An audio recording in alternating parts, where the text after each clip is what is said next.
Good day to all.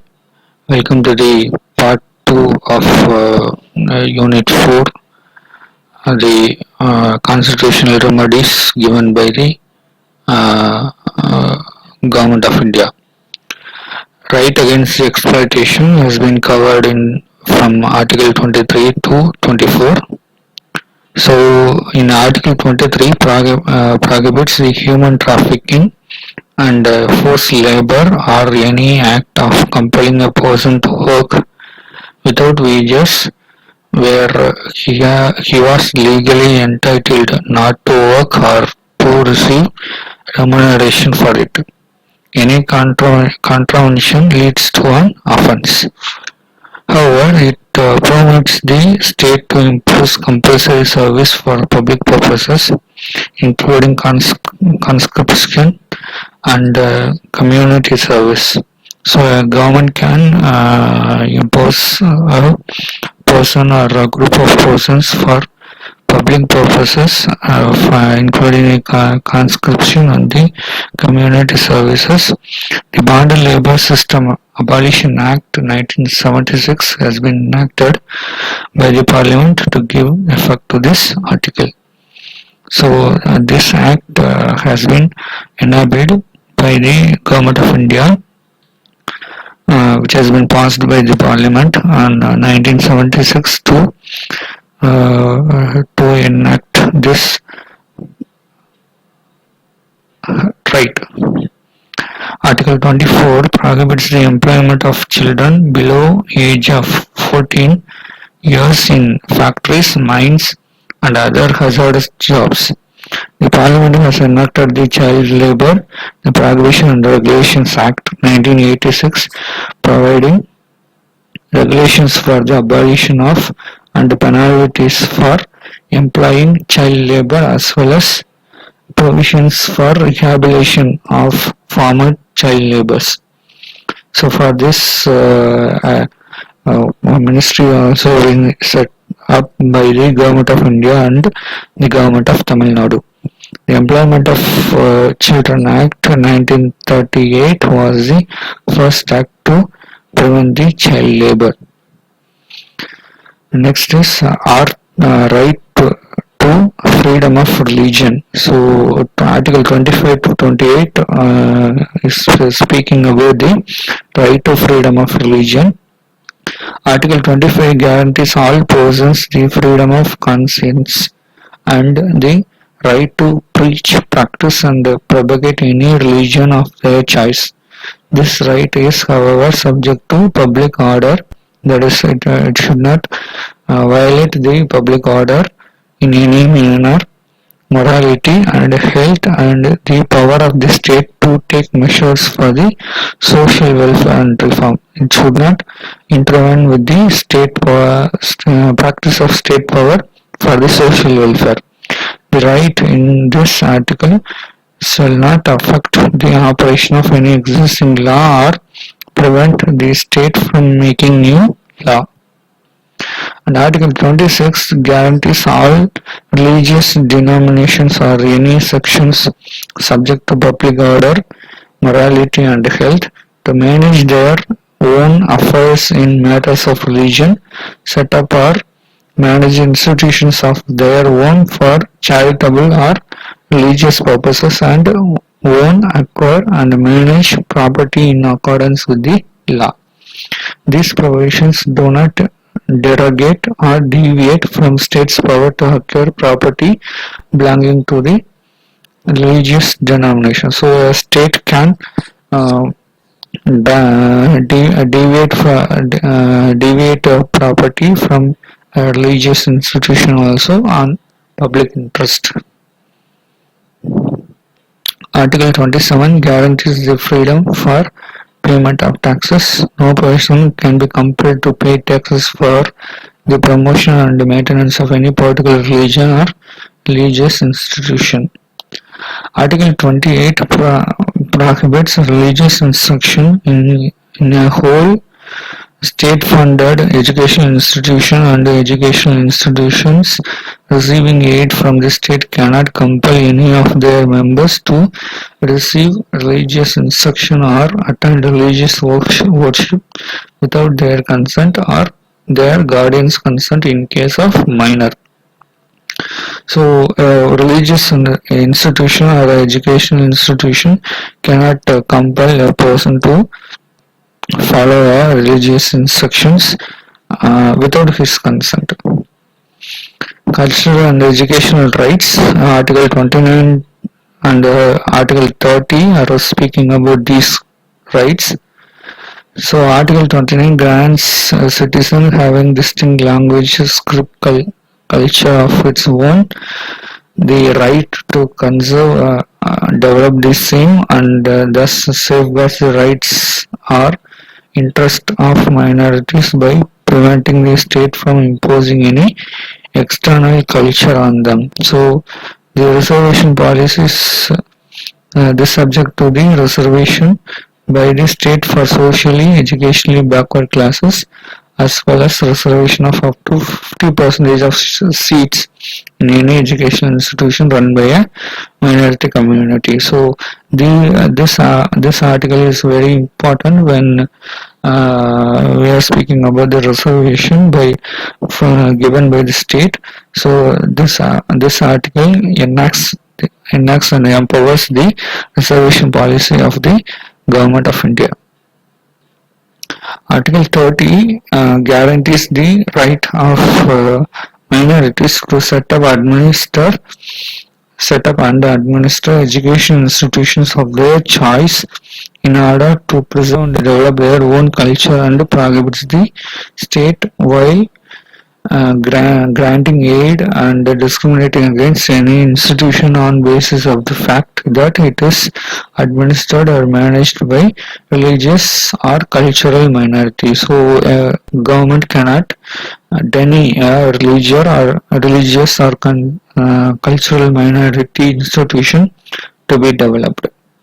So, it's the right of person to establish a cultural or religious minority institution. Right to constitutional remedies. Article 32 covers the constitutional remedies of fundamental rights.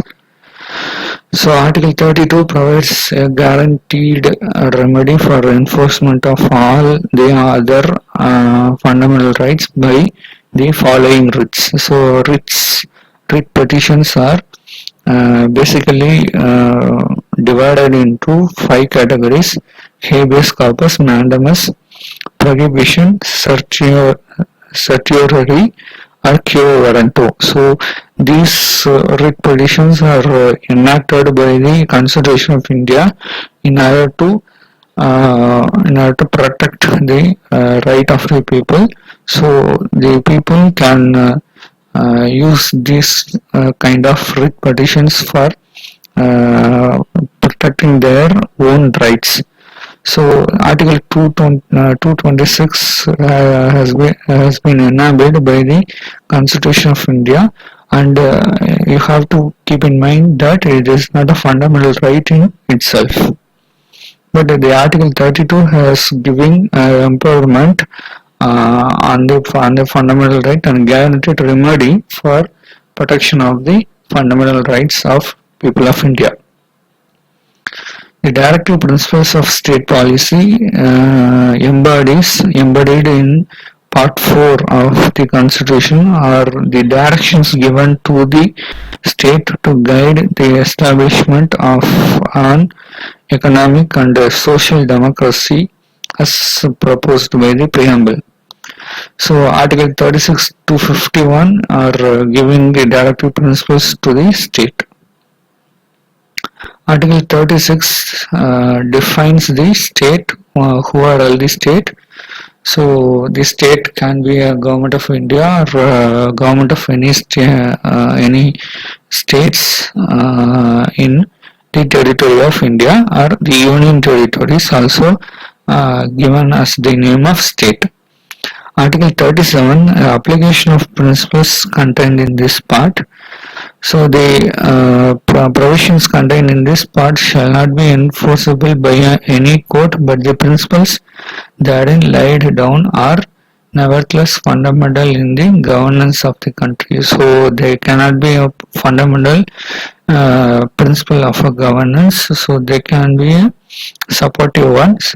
So they cannot be enforceable by the court, and it shall be the duty of the state to apply these principles in making laws. So the state have to take into mind these directive principles while enacting the law. The Article 38, the state shall strive to secure and protect the social order, to promote the welfare of the people, in which justice, social, economic, and political shall inform all the institutions of the national life. Article 30 states that the state shall in particular direct its policy towards securing that citizens, the men and women are equally have the right to adequate means of livelihood. And the ownership and the control of material resources of the community are so distributed as best subserve the common good. So these are all the rights of living. So these directive principles are coming under right to live, and that the operation of economic system does not result in concentration of wealth. So the wealth cannot be concentrated for a particular community or a particular entity. So that should be taken into care by a state. And the Land Ceiling Act and all coming under this category, that there is equal pay for equal work for both men and women. So this also to be taken care by the state, and the health and the strength of workers, men and women. So the children shouldn't be abused. So citizens are not forced by economical necessity to enter vocations unsuited for their age or strength. The children are given opportunities and facilities to develop in a healthy manner. Article 39A, the state shall secure that the operation of legal system promotes the justice on a basis of equal opportunity for all, and also provide free legal aid for suitable legislation or schemes or in any other way. The courts, district courts are having legal aids, so the legal aids are almost free for everyone as citizen of India. So any citizen of India can access those legal aids in the district courts or the high courts or the Supreme Court, by which they can have the legal aid for their to protect their own rights.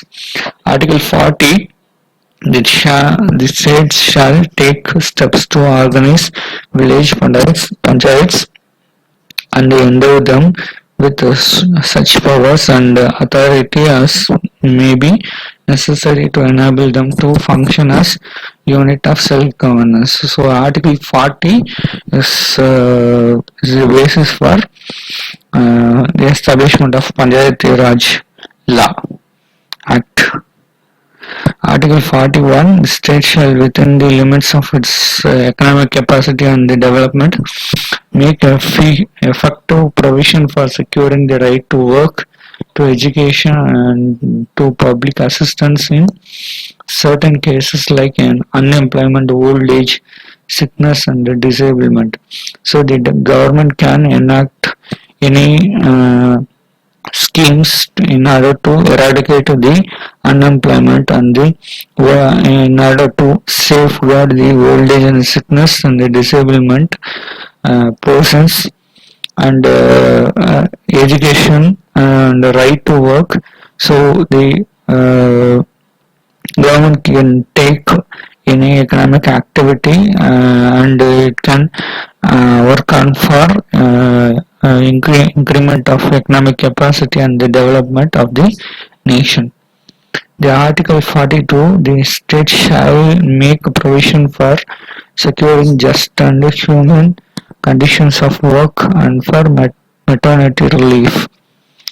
Article 43 states that the state shall endeavor to secure by suitable legislation or economic organization or in any other way to all workers, agriculture, industrial, or otherwise the work, living wage conditions of work, ensuring the decent standard of life and full enjoyment of leisure and the social and cultural opportunities. So the government have to watch that in all the labors are to be uh, indulged into work for only 8 hours, and for the remaining hours the workers are the employees have to be leisure, and that have to be monitored by the government under the Article 43. Article 44 states that the state shall endeavor to secure for the citizens a uniform civil code throughout the territory of India. And Article 45 states that the state shall endeavor to provide early childhood care and education for children up to 6 years. So up to 6 years the children have to be given free education. That should be enacted by this Article 45. Article 46 states that the state shall promote education and economic interest of weaker sections of the people, scheduled castes, scheduled tribes, shall protect them from social injustice and all forms of the exploitation.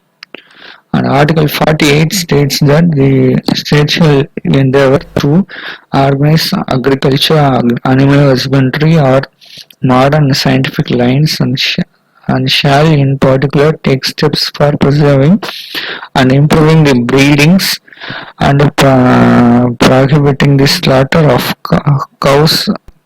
calves and other milch and draught cattle. So the state have to run animal husbandry and agriculture departments in order to monitor and in order to develop the agriculture and the improvement of the breed. So this kind of activities are coming under the Article 48, and this kind of activities are coming under the right to live and the right to have the economic endeavorments of the people of India. Article 49 states that the state shall protect every monument, or place, or object of artistic and historic interest under the law made by the Parliament. So, if a particular object or a monument has been declared as a national property, then the government has right on the duty to protect the monument. Article 50 states that the state shall take steps for separate and judiciary from execute in public services of the state. So the state have to take steps in order to protect the judiciary system from the executive system, and executive system from the judiciary system, and the both have to be protected by the government, and it have to balance both each other. Article 51 states that the state shall endeavor to maintain honorable relation with other countries, promote international peace and security, encourage settlement of international disputes by arbitration. So, if any dispute with any nation, the state have right to uh, to have arbitration or to encourage the settlement and respect for the international law and treaty obligations in the dealings of organized people with one another. Remedy to the writ jurisdiction. Article 226 has given the remedy to have a writ jurisdiction in order to protect the human rights of the people of India. So, if any person of Indian citizen has the problem of enjoying the human rights given to them by the Constitution of India, have a right to file a writ petition in High Court or a Supreme Court in order to protect their right. A right may be issued by a High Court to a person or authority amenable to the court's jurisdiction, either by resident or location within the state, even if the petitioner and the parties are from other states. So, if a person is in a state and he has a problem with the other state people or other if he face any problem when he travels to other state, then the High Court can issue a writ. This power can be exercised through the person or authority outside the territories in relation to which the High Court has jurisdiction, provided the cause of action arises wholly or in part within the such territories. So, a person with such kind of activities or such kind of difficulties has been faced by a person means he can file a writ petition in the High Court of that particular territory. So the Article 226 giving 5 prescribed writs. The 5 prescribed writs are the writ of habeas corpus. Towards a person under arrest should be brought before the judge or court. The underlying principle behind the writ of habeas corpus is that prisoners should be released from unlawful detention. So this is the important one. The prisoner should not be detained without the course of law, and this has been developed from the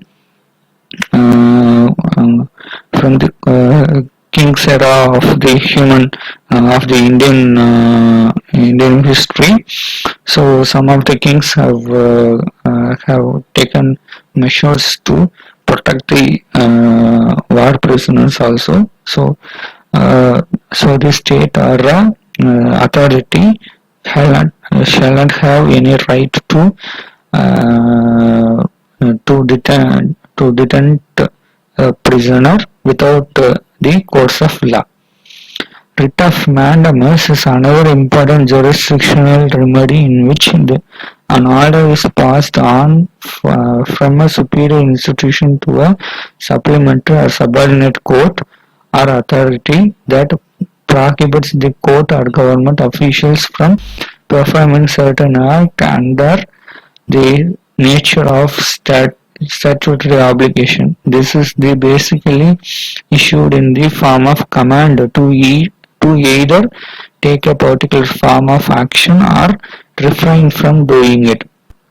So if a High Court or a Supreme Court is noticing any human right violation among the state or among the people or among the government or people, so it can issue a mandamus writ in order to order the government or a subordinate court to take action about that particular human right violation. The prohibition writ is issued by the High Court or Supreme Court to the local courts to prevent them from proceeding with a case which does not fall under its jurisdiction.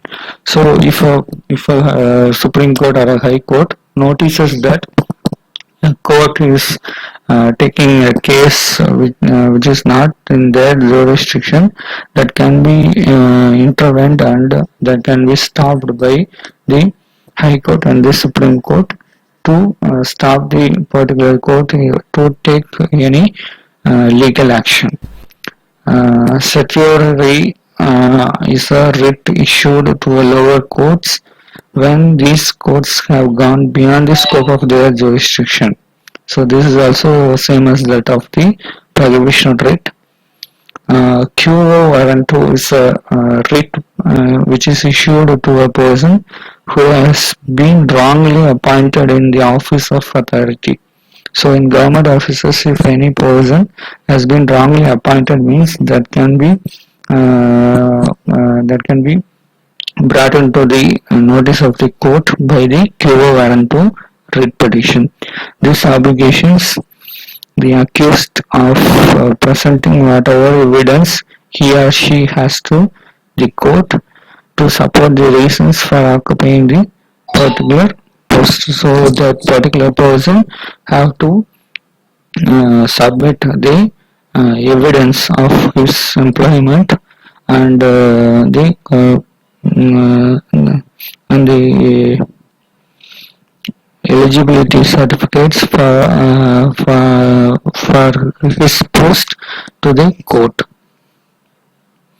Article 32, the article in the Indian Constitution states that the Supreme Court can accept writs from citizens or organizations if any of the fundamental rights have been denied to them. So, if a person or an organization has been denied from their fundamental right, they can file a writ petition to the Supreme Court.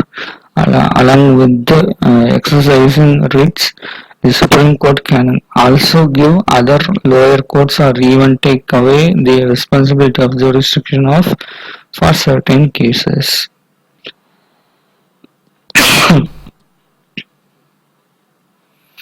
So a PAL can be filed for if the following conditions are fulfilled. There must be a public injury or public wrong caused by the wrongful act or omission of the state or public authority. So if a state or public authority omit their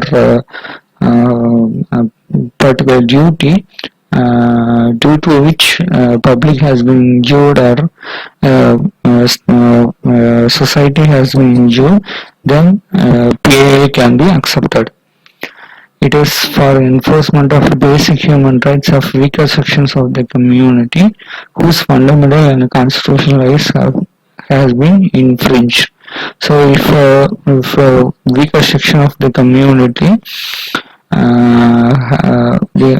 if their human rights or fundamental rights has been infringed by the act of any authority, then where we can file PAL. It must not be frivolous litigation by persons having vested interest. So for vested interest case, PAL cannot be filed or it cannot be accepted. So PAL can be filed in the Supreme Court or High Court in the following ways.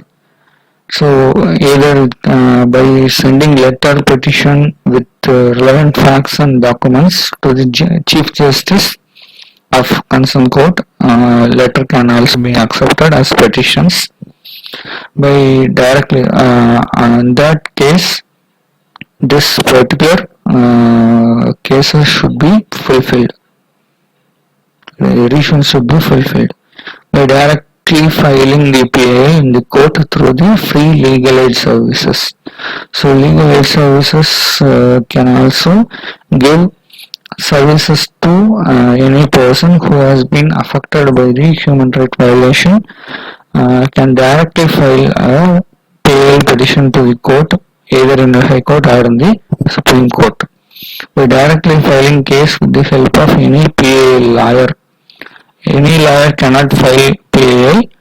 In the High Court and the Supreme Court, there were some lawyers who are being appointed for taking care of the PAL petitions, so that kind of lawyers can help any person to file PAL.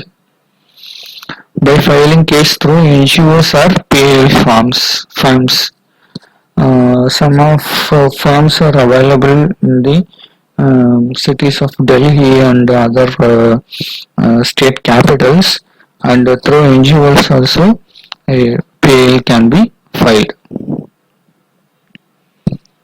The concept of public interest litigation is consonant with the principles enshrined in the Article 39 of A of Constitution of India to protect and deliver prompt social justice with the help of law. Thank you.